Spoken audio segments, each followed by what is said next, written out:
एक समय की बात है। एक घने जंगल के बीचों बीच एक वृद्ध संत रहते थे। ये संत प्रकृति के करीब रहते थे और उनकी जीवन शैली अत्यंत साधारण थी। वे शांति और ज्ञान के प्रतीक थे और उनकी ख्याति दूर दूर तक फैली हुई थी। कई लोग संत के पास आते, लेकिन जो उनके विचारों और शिक्षाओं में रुचि रखते थे, केवल वही उनके शिष्य बन पाते। संत ने अपने शिष्यों को जीवन के गहरे सत्य और प्राचीन ज्ञान सिखाने के लिए इस जंगल को ही अपनी पाठशाला बना लिया था। संत के 5 मुख्य शिष्य थे: आनंद, धैर्य, शांति, प्रेम और तपस्वी। ये 5 शिष्य अलग अलग गांवों से आए थे, लेकिन सभी में एक ही बात समान थी। वे सभी सत्य की खोज में थे। संत ने उन्हें सिखाया कि जीवन का सत्य बाहरी दुनिया में नहीं, बल्कि अंदर की शांति में होता है। हर दिन संत अपने शिष्यों को कुछ न कुछ नया सिखाते थे। जंगल की प्राकृतिक सुंदरता और उसकी शांति उनके लिए सबसे बड़ा गुरु थी। जंगल के पेड़, नदियां, पक्षी और जानवर, सभी से उन्होंने जीवन के गहरे सबक सीखे। एक दिन संत ने अपने शिष्यों को बताया कि वे अब तक जो कुछ भी सीखे हैं, उन्हें परखने का समय आ गया है। संत ने उन्हें जंगल के गहरे हिस्से में एक यात्रा पर भेजा, जहां उन्हें कई कठिनाइयों का सामना करना पड़ा। यात्रा का उद्देश्य शिष्यों को सिखाना था कि बाहरी कठिनाइयां सिर्फ हमारी मानसिकता की परीक्षा लेती हैं, लेकिन यदि मन शांत और संतुलित हो तो कोई भी बाधा उन्हें नहीं रोक सकती। शिष्यों ने अपनी यात्रा में कई चुनौतियों का सामना किया। वे भूखे रहे, उन्हें जंगली जानवरों से बचना पड़ा और कई बार उन्हें अपने भीतर के डर और कमजोरी से भी जूझना पड़ा। लेकिन प्रत्येक चुनौती ने उन्हें कुछ सिखाया। इस यात्रा के दौरान आनंद ने सीखा कि सच्चा आनंद बाहरी दुनिया से नहीं आता, बल्कि भीतर से उपजता है। धैर्य ने समझा कि सब्र के साथ हर समस्या का हल निकल आता है। शांति ने देखा कि भीतर की शांति से जीवन में सभी संघर्ष खत्म हो जाते हैं। प्रेम ने अनुभव किया कि सच्चा प्रेम निस्वार्थ होता है। और तपस्वी ने जाना कि कठोर साधना के बिना कोई भी लक्ष्य प्राप्त नहीं किया जा सकता। जंगल के बीचों बीच एक पुराना मंदिर था, जहां संत ने शिष्यों को बुलाया। यहां उन्होंने ध्यान किया और साधना के गहरे रहस्यों को सीखा। उन्होंने समझा कि ध्यान के माध्यम से वे अपनी आत्मा के गहरे हिस्से में प्रवेश कर सकते हैं, जहां उन्हें सच्ची शांति और ज्ञान मिलेगा। जब शिष्य अपनी यात्रा समाप्त करके वापस लौटे तो वे बदल चुके थे। वे अब केवल साधारण लोग नहीं थे, वे ज्ञान और शांति के वाहक बन चुके थे। संत ने उन्हें देखकर मुस्कुराया और कहा, अब तुम सब तैयार हो। इस दुनिया को शांति, प्रेम और एकता का संदेश देने के लिए जाओ। शिष्य संत के आशीर्वाद के साथ अपने अपने रास्ते पर निकल गए और उन्होंने अपने ज्ञान को दुनिया में फैलाया। संत के आशीर्वाद से शिष्य अब मानसिक और शारीरिक रूप से मजबूत हो चुके थे, लेकिन वे अभी भी अपनी यात्रा के आधे ही पड़ाव पर थे।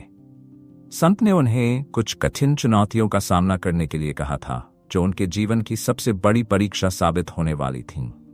अब कहानी को विस्तृत रूप से प्रत्येक शिष्य की यात्रा और उनके द्वारा सीखे गए सबक के साथ विस्तार किया जाएगा। आनंद स्वभाव से बहुत जिज्ञासु था।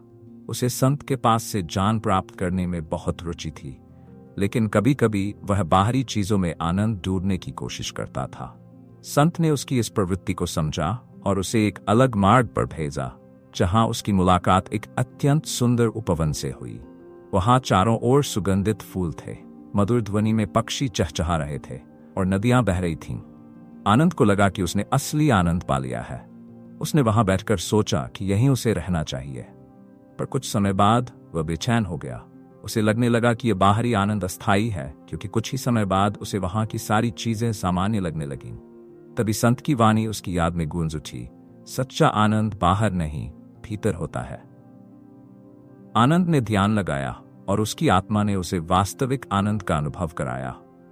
वह समझ गया कि बाहरी चीजों का आनंद अस्थायी है, लेकिन आंतरिक शांति से मिलने वाला आनंद स्थायी होता है। उसने खुद को भीतर से शांत करना सीखा और समझा कि जीवन में जो कुछ भी होता है, उसका मूल स्रोत आत्मा में होता है। धैर्य स्वभाव से शांत और संतुलित था, लेकिन जब चीजें उम्मीद के मुताबिक नहीं चलती थी तो वह अधीर हो जाता था। संत ने इसे समझते हुए उसे जंगल के एक भाग में भेजा, जहां उसे रास्ता खोजने के लिए कोई दिशा नहीं थी। उसे कई दिन बिना भोजन और पानी के भटकना पड़ा। प्रत्येक कदम पर धैर्य की परीक्षा होती रही। कभी कभी उसे लगता था कि अब वह और आगे नहीं बढ़ सकता, लेकिन संत की दी हुई शिक्षा उसे याद रहती। सच्चे साधक के लिए धैर्य ही सबसे बड़ा हथियार है। भटकते हुए धैर्य ने महसूस किया कि हर बार जब वह निराश होता है तो उसकी आत्मा और मजबूत हो जाती है। उसे यह भी समझ में आया कि अगर वह थोड़ा और धैर्य रखता तो कठिनाइयां खुद ही समाप्त हो जाती। धैर्य ने सीखा कि जीवन की सभी कठिनाइयां हमें धैर्य के साथ स्थिर और मजबूत बनाने के लिए होती है। शांति को बचपन से ही शांति पसंद थी, लेकिन जब उसे शांति से बाहर निकालकर संघर्षपूर्ण परिस्थितियों में रखा जाता था तो उसका मन विचलित हो जाता था। संत ने उसे ऐसे स्थान पर भेजा जहां लगातार शोर, संघर्ष और संघर्षपूर्ण वातावरण था। वहां हर कोई आपस में लड़ रहा था और कोई भी शांत नहीं था। शांति को पहले तो यह असहज लगा, लेकिन जैसे जैसे दिन बीतते गए उसने अपने भीतर की शक्ति को महसूस किया। उसने ये सीखा कि बाहरी शांति से अधिक महत्वपूर्ण है आंतरिक शांति। जब हमारा मन शांत होता है तो बाहर का कोई भी संघर्ष हमें प्रभावित नहीं कर सकता। उसने सीखा कि चाहे परिस्थितियां कैसी भी हों, शांति हमेशा हमारे अंदर होनी चाहिए, न कि बाहर। प्रेम अत्यंत संवेदनशील और भावुक था। उसका मानना था कि प्रेम ही जीवन की सबसे बड़ी शक्ति है। संत ने उसे एक ऐसे गांव में भेजा जहां लोगों के बीच आपसी द्वेष और ईर्ष्या थी। वहां हर कोई एक दूसरे से घृणा करता था और प्रेम का नामो निशान नहीं था। प्रेम ने पहले तो बहुत कठिनाई महसूस की। उसे लगा कि ऐसे लोगों के बीच प्रेम का कोई स्थान नहीं है। लेकिन जैसे जैसे समय बीता, उसने धीरे धीरे लोगों के दिलों में प्रेम के बीज बोने शुरू किए। उसने निस्वार्थ भाव से सेवा की, बिना किसी प्रतिफल की अपेक्षा किए। धीरे धीरे लोगों के बीच प्रेम फैलने लगा। प्रेम ने समझा कि सच्चा प्रेम वही है जो बिना किसी शर्त के हो। प्रेम केवल वही नहीं होता जो हमें वापस मिलता है, बल्कि प्रेम वह होता है जिसे हम दूसरों के दिलों में जगाते हैं, बिना किसी प्रतिफल की अपेक्षा के। तपस्वी स्वभाव से ही कठोर तपस्वी था। उसे कठिनाइयां पसंद थीं और वह किसी भी प्रकार के साधारण जीवन से दूर रहना चाहता था। संत ने उसे एक घोर जंगल में भेजा जहां भोजन, पानी और आश्रय की कोई सुविधा नहीं थी।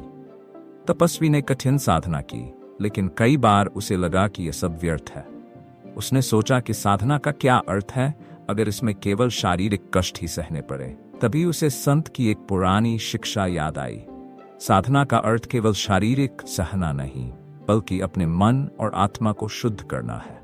तपस्वी ने अपने मन पर नियंत्रण पाया और धीरे धीरे वह साधारण साधना से आत्म साक्षात्कार की ओर बढ़ा। उसने समझा कि तपस्या केवल बाहरी कष्ट नहीं है, बल्कि आत्मा की गहराइयों में जाकर सत्य को जानने का मार्ग है। जब शिष्य अपनी अपनी कठिनाइयों से जूझकर वापस लौटे तो वे पहले जैसे नहीं थे। हर शिष्य ने अपने भीतर एक नई शक्ति और शांति को महसूस किया। संत ने उन्हें देखा और कहा, तुम सब अब तैयार हो। जीवन का सत्य केवल शब्दों में नहीं, बल्कि अनुभव में होता है। तुमने जो कुछ सीखा है उसे अब संसार में जाकर बांटने का समय आ गया है। संत ने उन्हें आशीर्वाद दिया और सभी शिष्यों ने अपने अपने मार्ग पर निकलने का संकल्प लिया। वे अब केवल शिष्य नहीं, बल्कि जानी बन चुके थे, जो दूसरों को जीवन के गूढ़ रहस्यों का मार्ग दिखाने के लिए तैयार थे। इस कहानी से हम क्या सीखते हैं? यह कहानी हमें यह सिखाती है कि जीवन की कठिनाइयां और चुनौतियां हमें मजबूत और स्थिर बनाने के लिए होती है। आनंद, धैर्य, शांति, प्रेम और तपस्या के मार्ग पर चलने से हम अपने भीतर की वास्तविक शक्ति और शांति को पा सकते हैं। जीवन में सच्चा आनंद, शांति और प्रेम केवल बाहरी चीजों में नहीं, बल्कि हमारे अंदर की स्थिति में होते हैं। कठिनाइयां हमारे मार्ग का हिस्सा होती हैं, लेकिन वे हमें हमारी मंजिल तक पहुंचाने के लिए आती हैं।